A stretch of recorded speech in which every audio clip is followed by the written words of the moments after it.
It's your boy, El Hombre, El Dueño, El Jhonny Santos, and we're at the Three Count Podcast.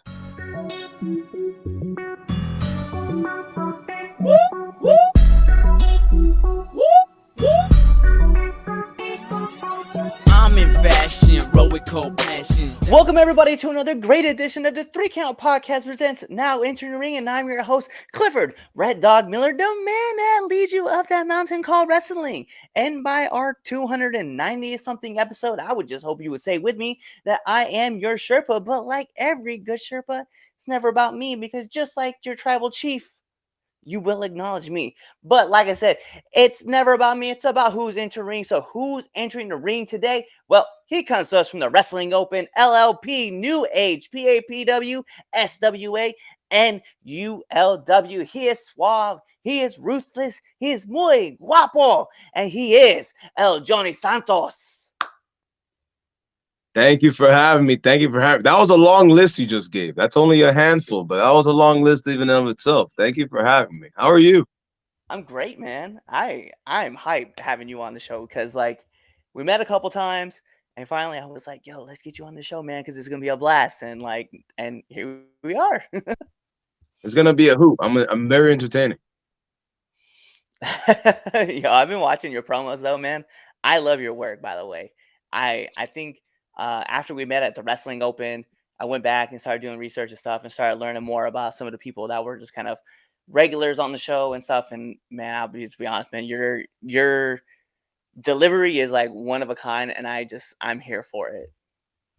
Hey man, thanks. I'd like to say that I mastered it at this point, but it just comes. It's just something that I do, and it's funny, man. And I always like to tell the story that at Wrestling Open, I'm a dancing good guy that loves to just dance with anyone, really.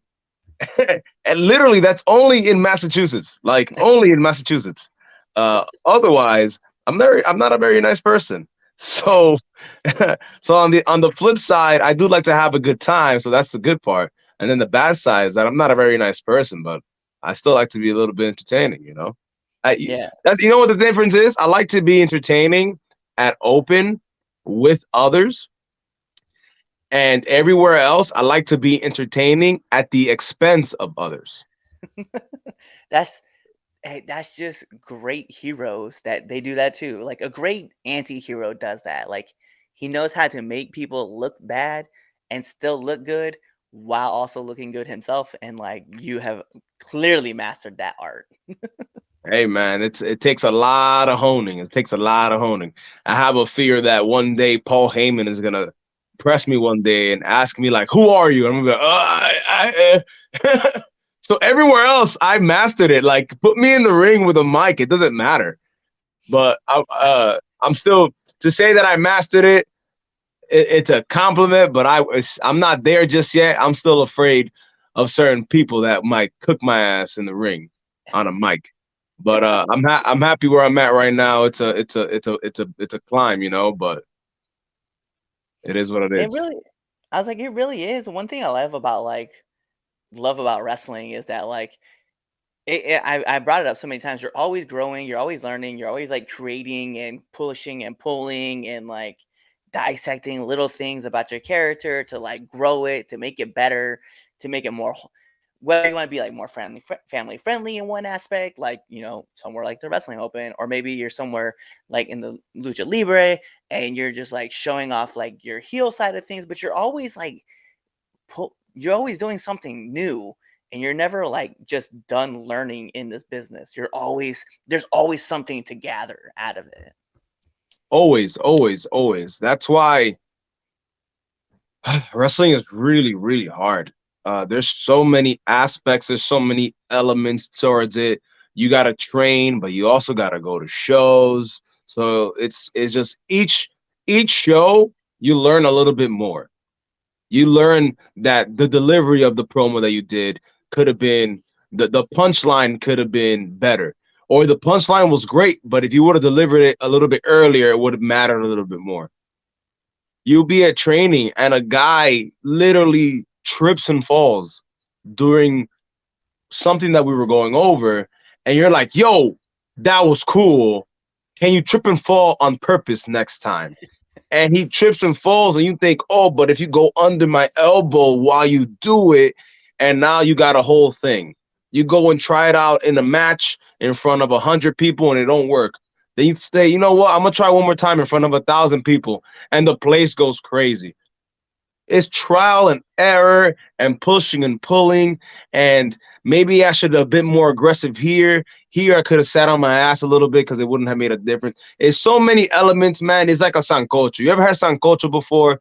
A Yes. nice Dominican sancocho or Puerto Rican sancocho. That's wrestling. You got everything in there. It could have been a little bit more acidic. You could have had a little bit more pollo in there. Everyone, every audience, every person, it's his own flavor, his own aspect, his own delivery. It's so stressful, but here we are. But it's also like it's that stress aspect that gives you like this reward feeling. Like afterwards, like you hear like that crowd pop, and you're like, "Oh, I did my job," or the Yep, crowd boo. You're like, "Oh, I did my job." Like it's it's such a weird adrenaline rush that you get, and it's like a high that you just really don't get anywhere else. Like I enjoy like whether I'm working face or I'm working heel, I enjoy it like more. So one thing I found myself like having a big challenge, right? Especially at the wrestling open, was that I really wasn't well off as a heel. So what I decided was I was like, yo, let me invest a lot of energy into trying to work on my heel side because I think that there could be something here that I could that would definitely help me be better as a baby face. But then in an aspect, I could help grow my heel side as well. And so, like, you know, fast forward a few months, we run into each other in DC, yep, and then that night show, like, here I am, like and I felt a whole different character than I was when I was at the Wrestling Open. And you had touched on it too, like being there, it's a whole different atmosphere that you're a part of, and completely. it's hard, but like Yep, as I was and Dino and I were talking about it a couple days ago actually, and he was talking about the spot where like I high fived him, and like after he had hit the post, I high fived him, and I saw the lady react. And so I just looked and I was like, yo, check this out. And I just pushed his face over to her. And I was like, yeah, we do it again. She was like, and I was like, it was just those little moments that I was yep, like, all right, I'm starting to feel this a little bit more now and pick at. I was like, I can do this a lot more. yeah. So I've been doing this for like maybe 7 years off and on, right? And I remember vividly that when I used to go out to wrestle, it was almost as if the crowd wasn't even there because I would be so focused on remembering my spots, remembering what's going to happen next, trying to communicate with my partner and the referee and the opponents and seeing the opponents and seeing what they're doing so I can understand. And at this point, I don't give a crap what's happening around me. It's just me and the audience.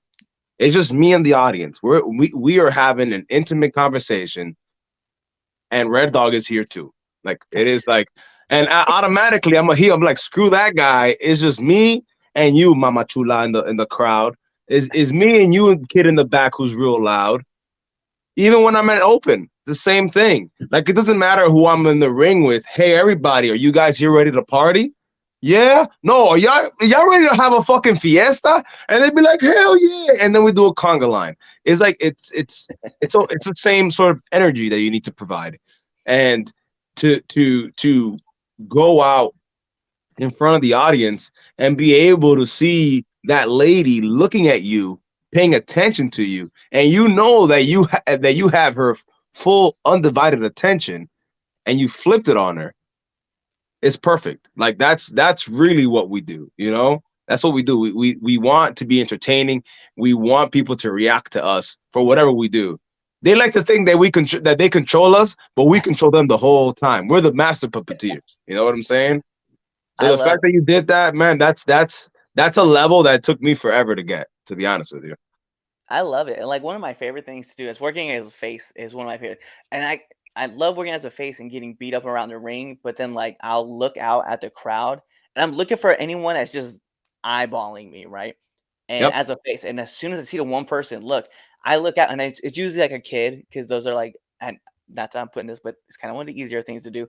But I just reach out and I'm just like, yo, tag me in. He's choking me. Get me. And then Yep. at that moment, I know the kid got locked because he'll reach out or she'll reach out and they just reach. And I'm just like, gotcha. And then like we continue on. I had a little girl at an event. I did that same thing. And she like at intermission ran up to me, hugged me, and started crying. And I was like, "Are Wow. you Yep. okay?" I was like, "Are you okay? Are you lost? Where's your parents?" And her dad was right behind her. He goes, "I have never seen her walk up and just hug a random stranger like you." And she was very scared because she was upset that she couldn't get in and help you because she thought the other guy was too big and she was worried about you. And I was like, this is what we do this for. Yep. It's the emotional connection. Everybody understands what it is, man. What we do is not rocket science. I'm getting my ass kicked. Like physically, I'm getting my ass kicked. But we have all gotten our asses kicked. We've all been to work and we're having a rough day. We're getting our asses kicked, and we just want a little bit of help.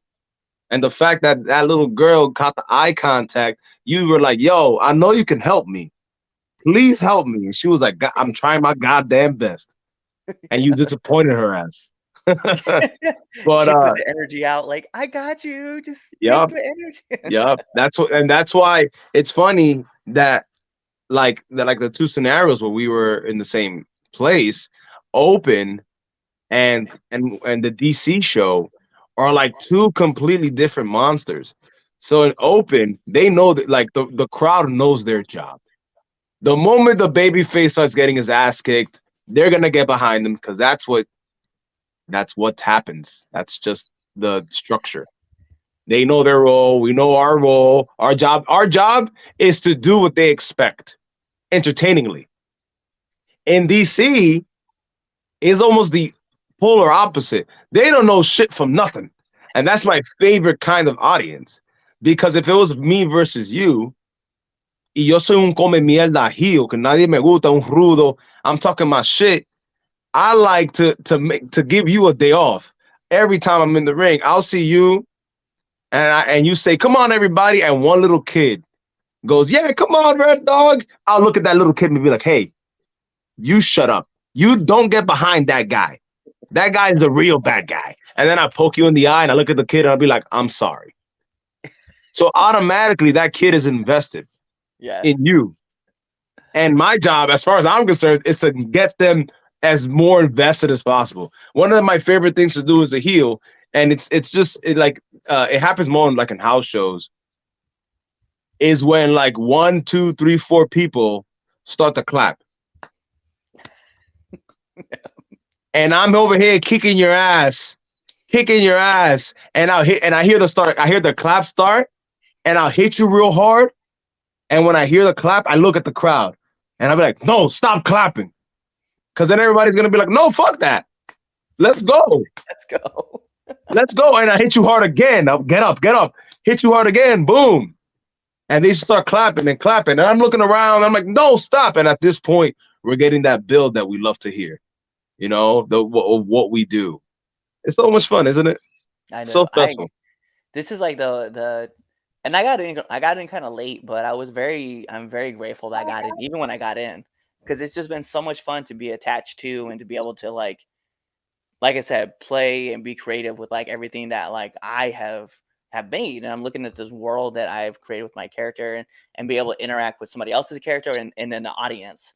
And like it's a blast to be a part of. Like there are some other parts where things get crazy, but for the most part, I'm always excited to see like how everything like works and like the small cogs to the bigger cogs and then just everything pops off. So I'm always appreciative of like the whole entire thing. Yeah, it's like I said, it's a sancocho. It's a stew. It's a soup. There's so many elements to it. And even at this point in my career, as one of the performers, like as time progressed, I understood the cogs in the machine. So now when I have an idea, like I'd like to be part of how things work. It happens in DC. It happens, so a lot of the promotions that I'm in, if they trust me, which as you can see here, people do trust me. Uh, if they trust me, I usually lead the way. Like I understand how things work to an extent. Like if I do a certain thing here, like if I do a promo at the beginning of the show, nobody knows me. By the end of the show, by the time I show up, they know me already. They don't like me already. So it doesn't matter who I'm facing, they're gonna like them better. That's something very simple. It's And something that even when it comes to wrestling, I don't even care about moves the way because that's kind of like the how would I say the like the world we live in at the moment in 2022 is like short clips, gifts, moves is what's important. I'm more concerned about the structure of the match, whether it was sound and whether the crowd was entertained. It's kind of my fault, but it's also like the thing that I'm really proud of because that took me a long time to do, to figure out.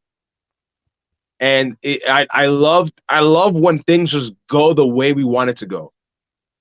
You know, like you're the good guy, I'm the bad guy. They booed me, they cheered you. We made the 5 minute mark. We worked the cameras. Perfect. Let's go home. Let's grab a beer. It's a beautiful thing. it is. It is an amazing thing. Listen, like this is kind of like a fun question I love asking, and I only get to ask like certain people, so this is something that it's near and dear to my heart. But listen, like it's no secret, right? In this world, man, like, well, in this world, but in this world of wrestling that we have, right? We are leaders in our own kind of aspects of who we are, right? So, sabes que being a Latino in this world of wrestling, like, right, like how do you feel like being put in those aspects of being known as like a front runner and one of those pushers to help lead the next generation of uh, the world of wrestling? I'm extremely proud of what I do. Like for example, at the moment, me, Sebastian Cage, Big Cuzzo, and Tony Leyenda, we got a Dominican stable going right now, known as First Class, and we're like really pushing it. Like I wrestle with my flag in like my pocket. Cuzzo wrestles with his flag in his pocket. Sebastian comes out with the biggest flag I've ever seen. So we take extremely high pride, especially because in the United States, Dominicans being at that level is not common at all. The last person that made it to the E was No Way Jose, and I don't know if you remember No Way Jose, but you saw what they did to him. He ain't do much. He became sort of a caricature, which is the flip of the coin, which is I'm happy to be Latino, but because of the way wrestling's past is like structured, it's difficult sometimes.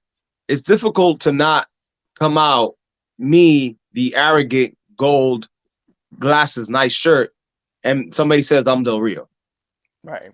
Or if I come out dancing, they'll say like I'm a fake Eddie Guerrero, or because of my gear, um, because of what I wear, or the moment I do a Hurricane Run, I'm Rey Mysterio. So it's not that part is hard, not really hard. It's just something that we just deal with as a Latino in this community, and you just sort of deal with it, and you hope for the best, really, that you can cut through that, you know. Like people compare me to like Fandango and No Way Jose um at Open, but I really don't see that. Like I really beat the crap out of people. I hit pretty hard. So I that's the niche where I try to go there. And when it comes to my heel side, my one of my favorite heels of all time is JBL. So I even imagine myself as Eddie Guerrero and JBL mushed together if they were born in New York City, Washington Heights. Like, give me a mic, I'm gonna shit on everybody. Everybody's gonna get a lick, but I'm gonna do it with a smile on my face, like Eddie when you know. So I'm extremely proud of who I am and what I represent, especially in our community. It can be hard sometimes. No, I feel you. And what's funny though is that like I know like talking with like Andino and talking with Nikolai White and talking with yourself and even talking to like PJ and Diego Trabajador, like Yeah. it's there's just so much like there's so much diversity in what we do and how we work. But it's just funny how like when you look at some of the guys, right, it's always like you're like the street thug or you're like a fighter or you're the dancer or you're like Yeah, you're yeah. a drug It pusher. sucks because even on like the largest platform that we would like to get to is the E, and even in the Mhm. E, they have maybe 5 caricatures of what a Latino is.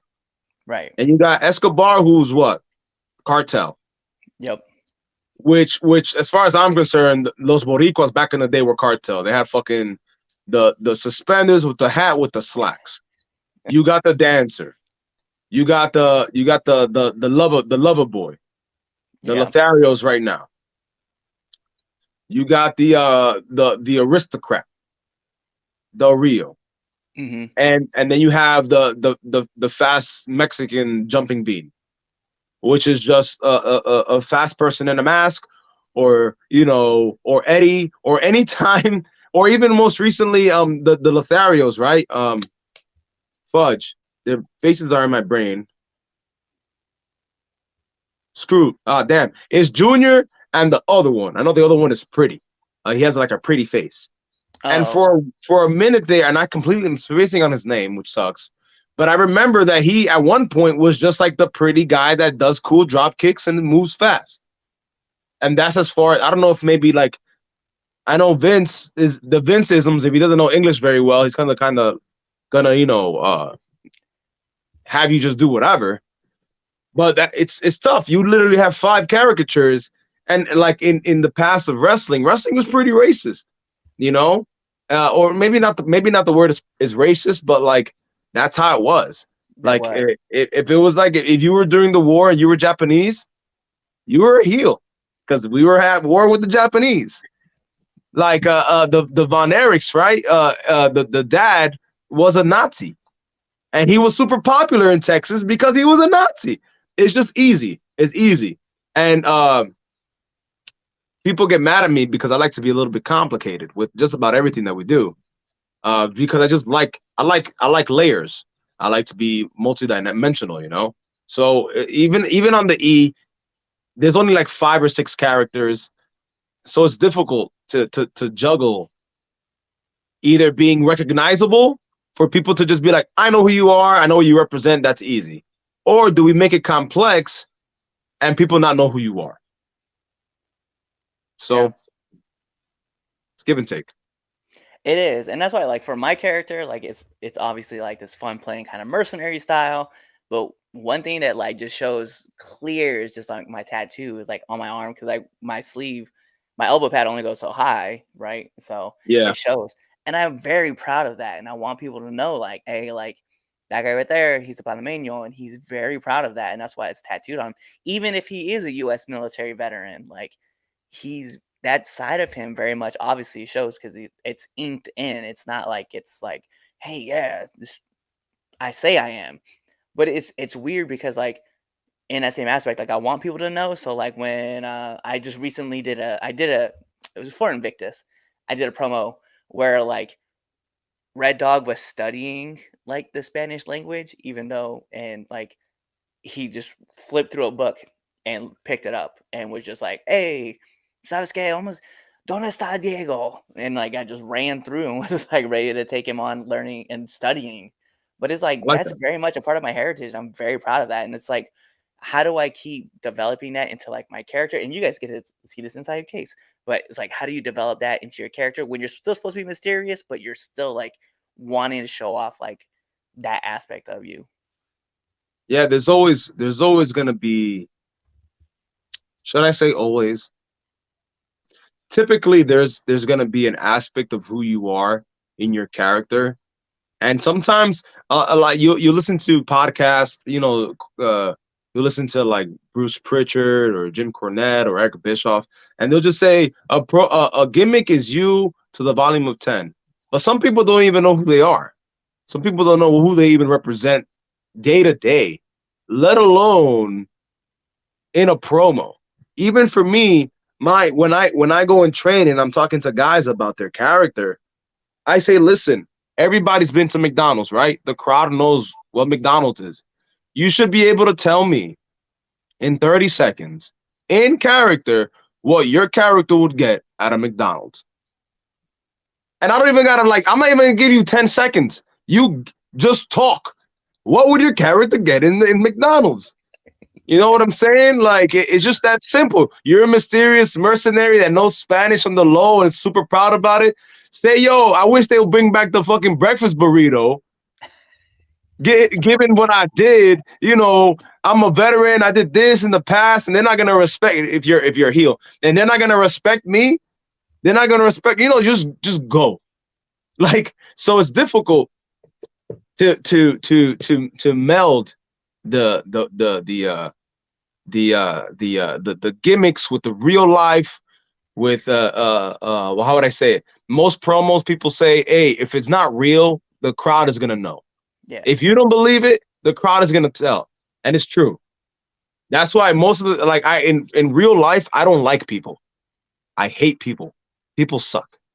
So I just project that. It's just what I do. I could cut a promo on you right now for the red shirt.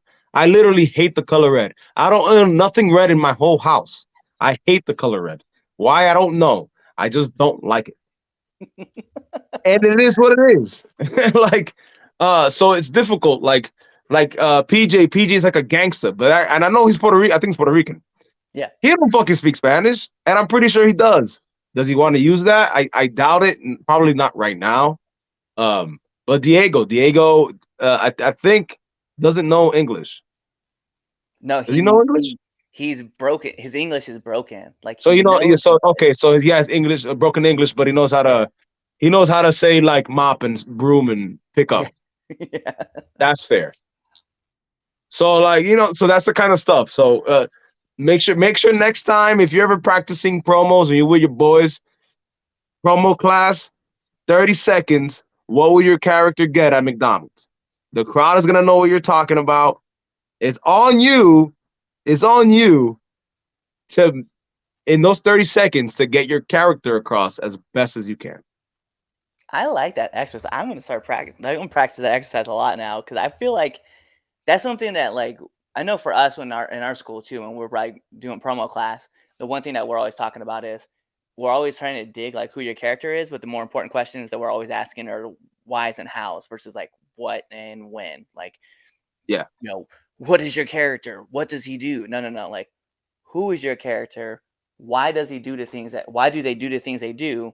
And then how do they do the things they do? Do they walk a certain way? How do they walk? Why do they walk that way? Start asking those big digging questions to get further into their character. But I like that exercise about ordering McDonald's because it definitely, I know it's just relatable. It's like, what if you at the bar, what are you gonna order to drink? I'm gonna get fucking Casamigos. And make sure you bring me 8 cups because I got fucking 7 bitches and 1 cup is for me. And I'm pretty sure one of those bitches is yours. And I'll throw the tequila in your face. And I'll walk away. So what would you get? It doesn't even need to be deep. Right. For example, you and I have a match on Saturday. This Saturday, this venue, this time. Okay. And this is my name and this is your name. That's out of the way. But why? Why? We never met before. What am I trying to get out of you? Am I trying to get notoriety? Am I, you know what I'm saying? I say don't be corny. Right. I know, for example, Slick up in Connecticut, TOS, he's a great trainer. And I know a lot of his guys, during promos, they'll say the day, the place, the time, their opponent, their name. They'll put the opponent over. So that only leaves 20 seconds, 15 seconds to get your character over. But even then, sometimes, and that he's completely right. In a promo, sometimes people don't even see the poster. And with your promo, you have to imagine this fan that saw this one promo is the only promo that they saw. So they need to know that information. But you can always say certain things a certain way. Like Brother Greatness? Yes. So Brother Greatness, he won't say that we have a match on Sunday. He'll say we'll have a match on God's day. Or some shit like that. He just puts his little flair on it, Or like for me, I'll be like, this weekend, like if I'm aware of local thing, I'm gonna miss the Bad Bunny concert this Saturday, Then like ideally the people in there, that Bad Bunny's performing on Saturday, shit like that. So you just gotta be able to sprinkle your own jazz on it. Back in the day, if you remember, do you remember the when the Royal Rumble was coming up, and there'll be like a 5 to 10 second promo from each wrestler Yes. saying why they're gonna win and how they're gonna win. Dude, Yep. come on. 5 to 10. I can't even do a 5 second promo right now. Like you would have to give me something to work with. But you saw it. Ultimate Warrior, Ted DiBiase, Roddy Piper, 5 seconds. They're gonna win. This is how, smirk on the face, blah, blah, blah. So yeah, you just gotta imagine it like that. Like you gotta make it easy for the fans, something relatable, but you also need to let them understand where you come from and what you do and who you represent. Yeah, it's one of those things where, like, even with my character, like, I always have, like, recently, like, I've been doing like this kind of journey piece. It's kind of cool, actually. It's called like the Adventures of Red Dog, but like each promo connects to the next promo. So, like, if you were watching from chapter one, you'd understand that like Red Dog is a mercenary, but he also has like this like weird niche about him where he has like another voice that talks to him. And then just like Deadpool would. So then if you go to chapter two, it's a different voice, but they acknowledge that in the first chapter they had a different voice. But then even the voice says, no one pays attention to the last chapter. That's why we have this story. And then like just continue growing and talking about things. So like even like the most recent one I had, right? I was talking about this match I was gonna have with the dude, Madness of Trip. And the voice that was acknowledging that he likes to carry a staff to the ring and the staff gives him powers. It's like, does he though? Because like he's really good at submission wrestling, and I don't think that comes from a staff. And it's like playing with the idea, like going back and forth as like a character, is something is important to me because obviously, like that's how we want to grow. But that's how I get my character over because it's like me acknowledging like the voice that's talking to me and like having these conversations about how we're going to go and defeat our opponent as per se. But it's cool, and I love the aspect of doing it. So whenever now I'm thinking about it more and more, I'm like, what would Red Dog order if he was at McDonald's? Because that's Right. definitely You a you fun would question. probably like if I were writing for you, you would probably be indecisive for the whole 30 seconds between like a Big Mac, the nuggets, and like fucking The up the guy over burger. the like just beating the shit out of the guy over the counter. Yeah. Like you just the whole time you just like you're like I really want a Big Mac. You're like nah, but not like the nuggets sound good too. I don't like the way this guy's fucking looking at me. Mhm. But what about the Big Mac? Like you got layers. You got layers. Yeah. I like to have fun, bro. This is what we do.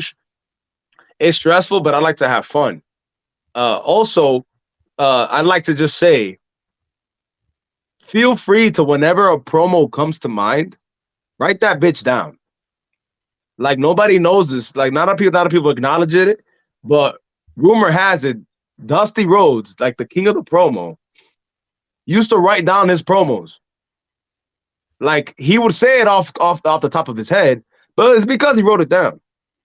So feel free if you're walking down the street and you see a thing and you see a kind of dog, and what kind of dog would my character be? Would I be a golden retriever? Would I be a Shih Tzu? What would I like? Just think about shit like that. You never know when somebody might request a promo from you. So feel free to just write it down. You know your character more than I do. Yeah. Oh, Just and write I've already just played with that idea of what dog my dog would, or what dog I would be. Like I was well aware of like where I would be. I was like, my guy is definitely a little pity. Like you're all nice to him at first, but then like you smack him on his ass and he's like, "Hey yo, fuck you, bro." Like we're gonna get into this. exactly. Exactly. So look, you're ahead of the game. You're ahead of the game. One of the things that drives me crazy too about wrestling is that we've all played wrestling games. All of us have played a wrestling game. Meanwhile, like you said earlier, we walk a certain way, we speak a certain way, we throw strikes a certain way. The last time I made a character and I was dedicated in making a character, I must have spent 30 minutes picking the right punch to do the right combo, picking the right submissions that match my character. Sometimes I see people wrestle and I'm like, it's as if y'all never played a game before. You're like, everybody's the same. Yeah. Why? Literally, our inspiration, the WCW, TNA, New Japan. I don't care what I don't care. The wrestling games, everybody was different. And I know. Guys, listen, I'm sorry. It's hard. I get it. But you gotta figure it out. Just throw your own gas. Just do your own thing. Like, don't come out with one toothpick. Come out with four toothpicks in your mouth. Be different. I wear a gold chain and a gold earring. I like it is what it is. I wear multiple when I come out. It is what it is. Do I look like someone else? I'm sure it is what it is. But in the ring, I try to be different. I am different. Like I don't do things the way people do it typically. Yeah. So just yeah, man, like we our inspiration, everybody was different. What's your favorite wrestling generation or era? Oh, I was an Attitude Era dude. So that like I was an Attitude Era guy as well. So and it's funny because my favorite wrestlers were the mid carders. So I think I'm kind of like inspired to be as Kevin Nash. Kevin Nash's aspirations as a wrestler was always he just wanted to be a good hand. He just wanted to be a guy people relied on. And he became Kevin Nash, you know. But my favorite wrestlers were like Val Venus, Al Snow, Steve Blackman, Billy Gunn. Literally, like just the middle.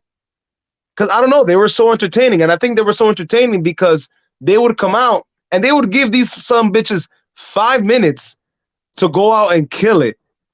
And you can already visualize. If we both close our eyes and we imagine we're having a 5 minute TV match on Heat, Val Venus versus the Godfather. We know the moveset. We know who's going over. We know the promo that Val Venus is gonna do. Easy. Easy. Like we can imagine right now Funaki versus Al Snow. Funaki's going under. Snow's gonna be over like Rover. He's gonna hit the double unhook headbutts. Like he was unique. We can visualize these people. So we need to do that for ourselves as well. We need to be different, but also sort of just it has to come from somewhere in here. Yeah. So guys, we just need to sit down and focus and get it right. I really like the fact that you have like this multiple chapter thing. At one point I was attempting to do that, but it was hard to keep up with because in certain promotions they have certain different things going on. And there was like I had a promotion where I was a tweener, and then I'm a face and open, and then I'm a heel tag team somewhere else. So it was hard for me to do it. But I really like the fact that you're doing like a sort of chapter based where things go through seamlessly, excuse me, and you can really build something off of that. Yeah, and this is so like this is like the first year I'm really trying it, and I've had like 6 chapters to it. So obviously, like the last 6 promotions that like booked me have had it, but like next year, right? Because it'll be a brand new year, 2023. Yep. Chapter 1 will start January 14th, unless I get booked somewhere January 7th. January 14th will be chapter 1 of The Adventures of Red Dog Part 2, and then I want to think about the story I want to tell long term, so that by the time it comes back around in December, there's this whole puzzle, and if you put it all together, you see like the real aspect of who Red Dog is, and that's really where like I think it's important. That's like I feel like that would tell like you get this deep dive of these like 1 minute promos of just 1 to 3 minute 1 to 1.5 minute promo of just who I am, and then you're just like, wow, like Shin Red Dog is like super complicated, but he's also like really ridiculously funny for some reason. And I, Yeah. you know, And like is all this is all a freaking a trial and error, you know. So the fact that you're just putting these on video, putting it out there, seeing, and then you're watching it and seeing it for yourself, you can always see these things and just be like, I like this. This doesn't make any sense though. And like, so if it doesn't make sense to you, it's not gonna make sense to the next person, you know. Right. Um, it's funny. Do you by chance play Overwatch? I started to play it, but then like I kind of got away from it because I was like, That's okay. That's okay. There's just a character there that reminds me of you, who where I his name is Sigma. And I remember before he was revealed, it was similar to your character. Like before it was revealed, that there was like, hey, this is the backstory of the character, and he was like a scientist who had an accident and now has three personalities, but he's also addicted to music, and he's super curious. And when I read it, I was like, what the fuck are you talking? Like that doesn't even. How does all of that work? And yeah, when you play with the character, even in Overwatch, um, there's not much story at all, really. But every time when things happen, they'll have like little voice lines, and in those little voice lines, it tells you a lot. So if you're killing a lot of people and you're doing really really well, he'll just say like, the music, can you hear it? And you could tell like he's excited about hearing music. Meanwhile, there is no music. So it's like you're weird, and that's cool. So yeah, it's just trial and error. So when you said that, like it's super relatable to me. I get it. I yeah. get it. When I look at my characters, I'm like, I see like obviously like that guy right there, Deadpool was like a massive play into like who I wanted to build from. In fact, like my gear is almost modeled right after him. But then from there, Octane from Apex is another Sure, character because he sure, always sure, talks to sure. the screen. I love that. Anything he always deadpans. He says something ridiculously funny. So yeah, I know who the characters are that I'm pulling from and stuff like that to make the bigger character of Red Dog, and then of course like I'm just injecting all of my energy into it too as well. So it's super fun. I enjoy this journey that we get put on, and everybody around you right now gets to learn this master class. Like y'all should be getting charged for this, by the way. I'm just putting that out there. But no, man. I did want to hit you with one question that I like asking everybody who comes on this show, right? You've been around for, like you said, almost 7 years. And the bigger question is, what's the hardest lesson that you've had to learn being in the business? Oh man, I've learned, man. I'll tell you what. This past year, I learned so much. This has been, I think, the biggest year that I've ever had. Um, so I've learned a lot of lessons, and it sort of piggybacks on it being the biggest year. So like this year, I started last year, but this year I traveled more than anything. Like I've never traveled more in my life. I got real cool with a promotion in oh boy, Huntington, West Virginia, big time wrestling. And that from my house is like 9 hours and a half. So that I used to get rent a car because I didn't want to put all those miles on my car. I used to, get money together with my boys. We used to drive out there. And that was like, and then over there, I sort of learned like there was a steady climb. I started out as my boy's friend, and my boy was a champ. And I would go out there and I would just do my job. I would say, hey boss, what you want to do? Oh, you want this, this, and this, and this, and this? How much time we got? 11? Okay, got it. Boom, I hit my 10 minutes and 45 seconds. Everybody's happy. Go home. And I would go every month or so, and we'll do 2 night shows.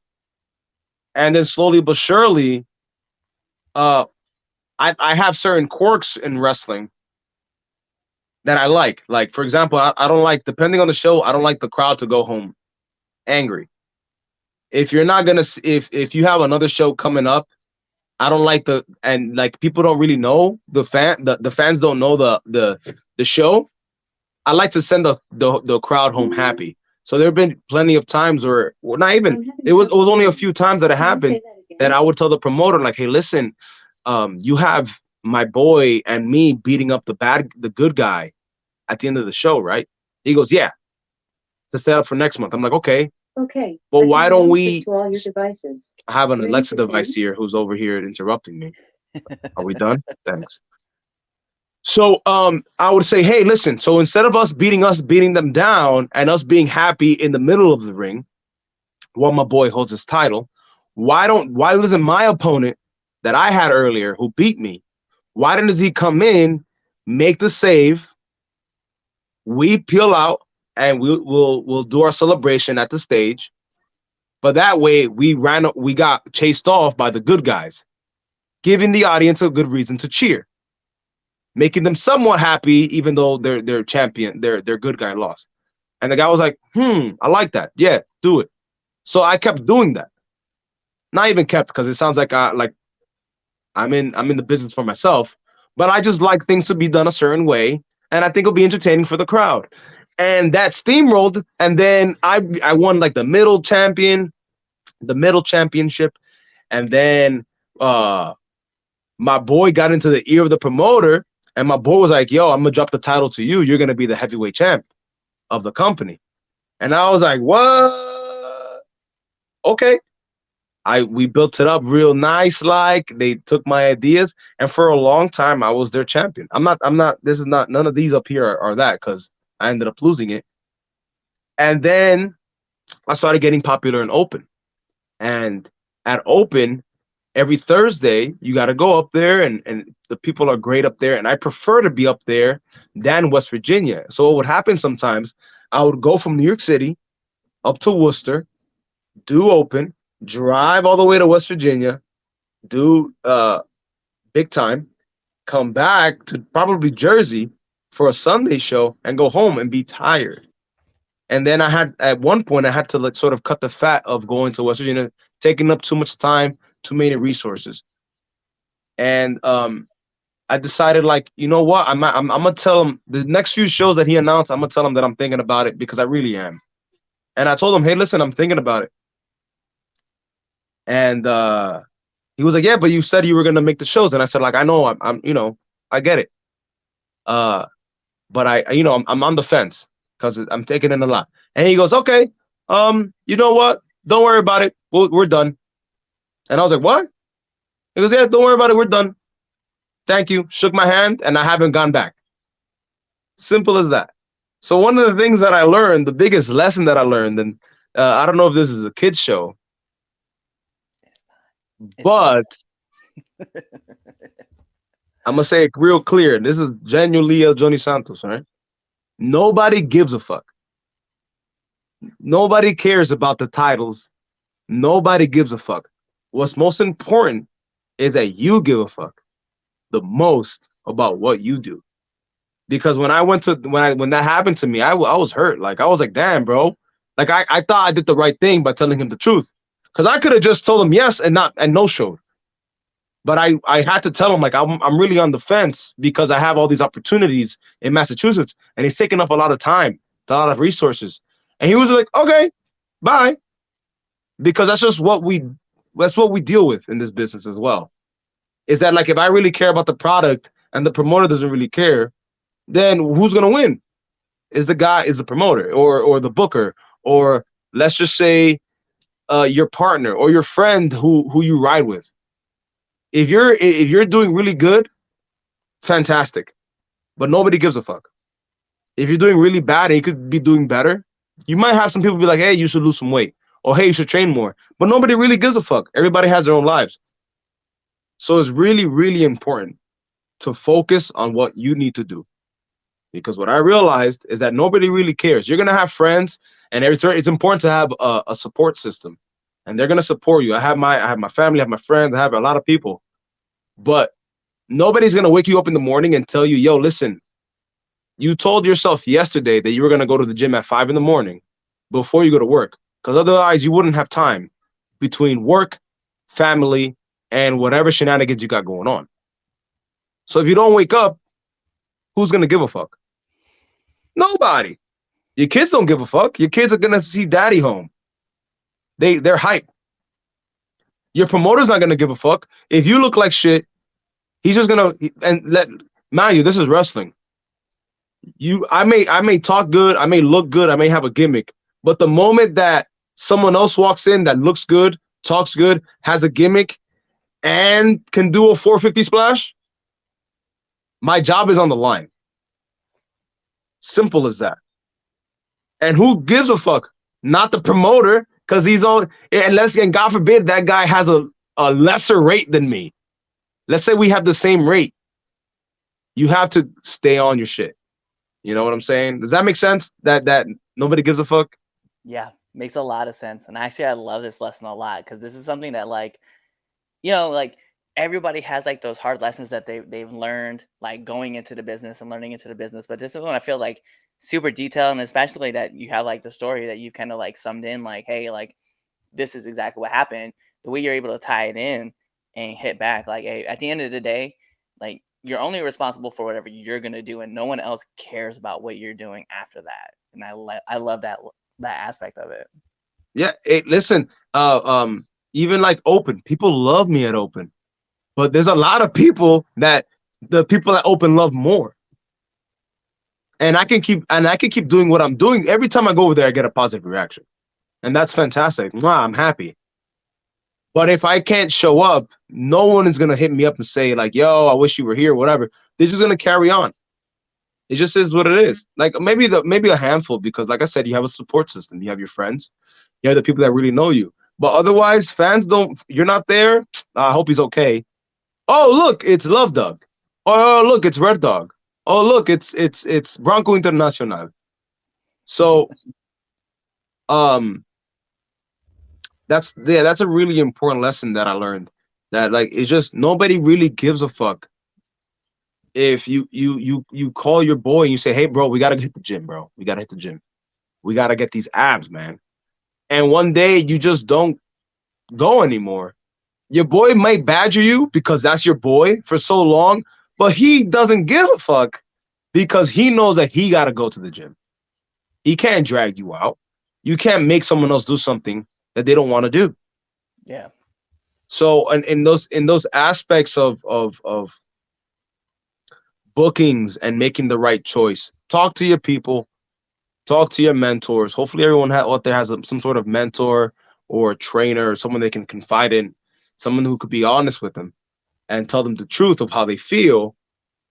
But at the end of the day, you got to make the right choice for yourself, even as if something as simple as going to McDonald's and ordering the right thing. If you want a Big Mac, get a Big Mac. Nobody gives a fuck. But guess what? You should really get the salad because you know what it is. You know what it is. You know what we're competing. You and I, we're home right now, chilling with our feet up, having a good time.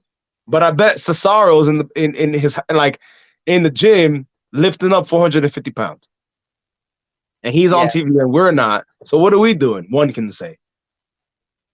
So you got to balance things out. Like just remember, nobody really gives a fuck.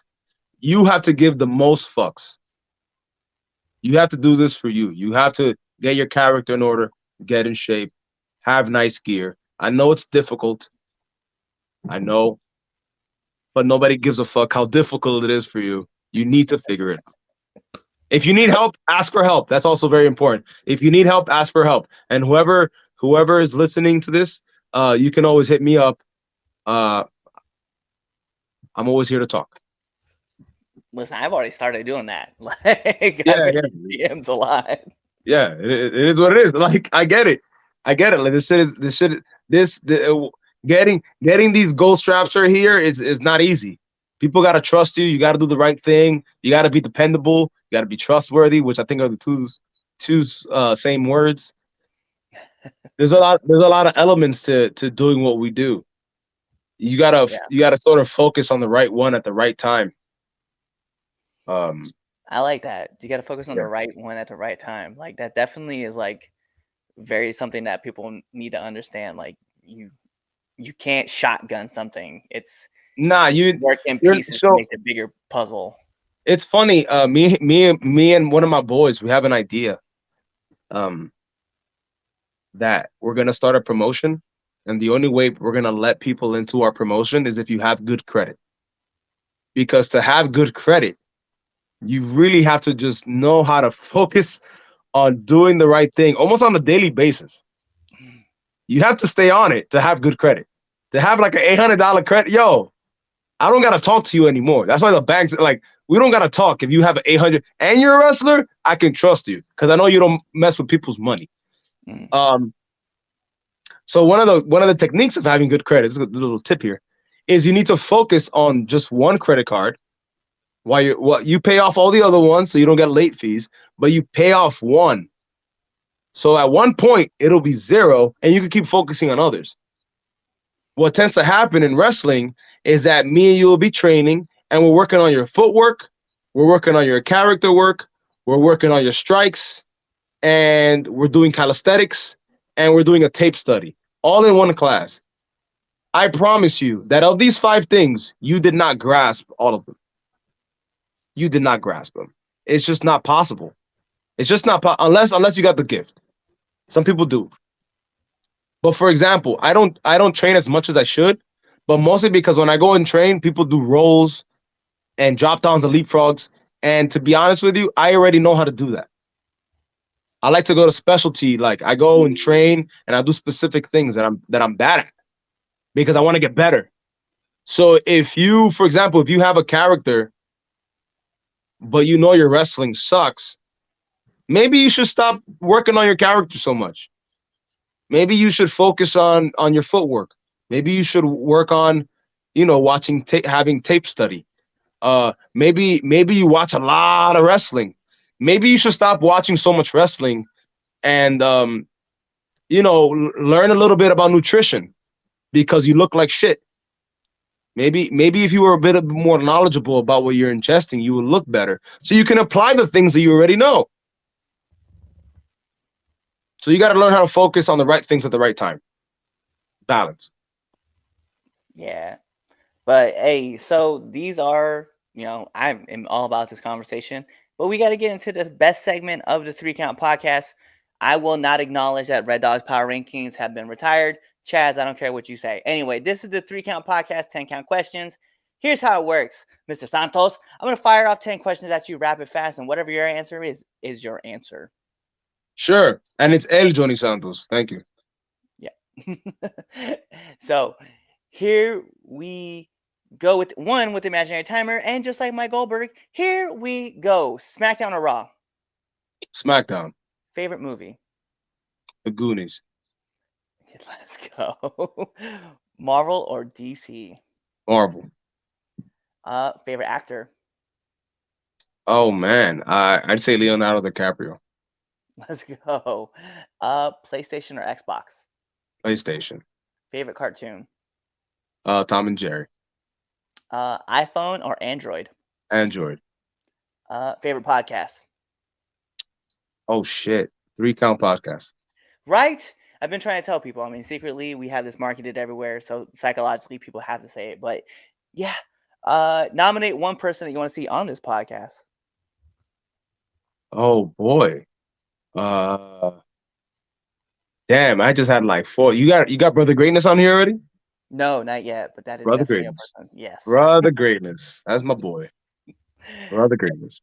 And then last but not least, my favorite question that asks every single person who comes on this podcast.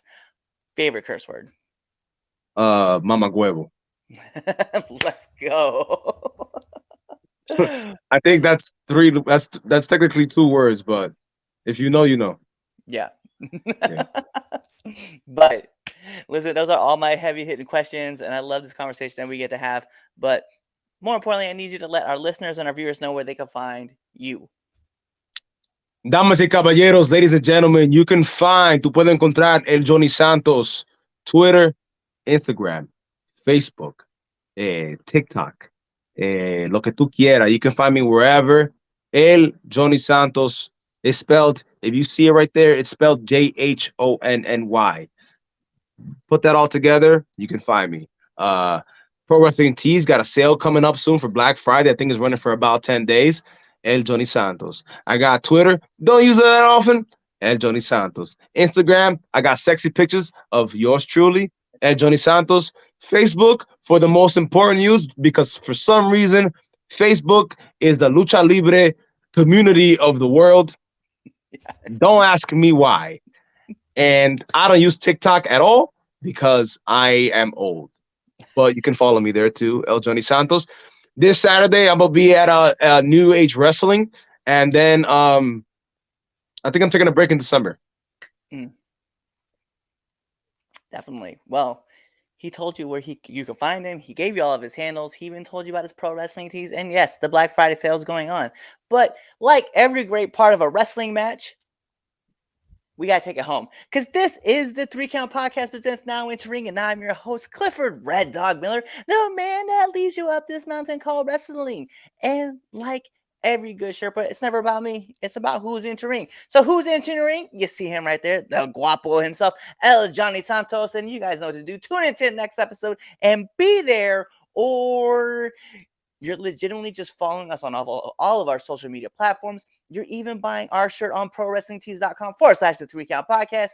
You're telling all your friends about us, about how awesome this is. You're subscribed to our YouTube channel. You're following us on Spotify. You're leaving us those 5-star frog splash reviews. You're doing all that stuff. Or you're really just kind of waiting for this episode to end. You're waiting for the outro. And then you're choosing another episode to listen to. Peace.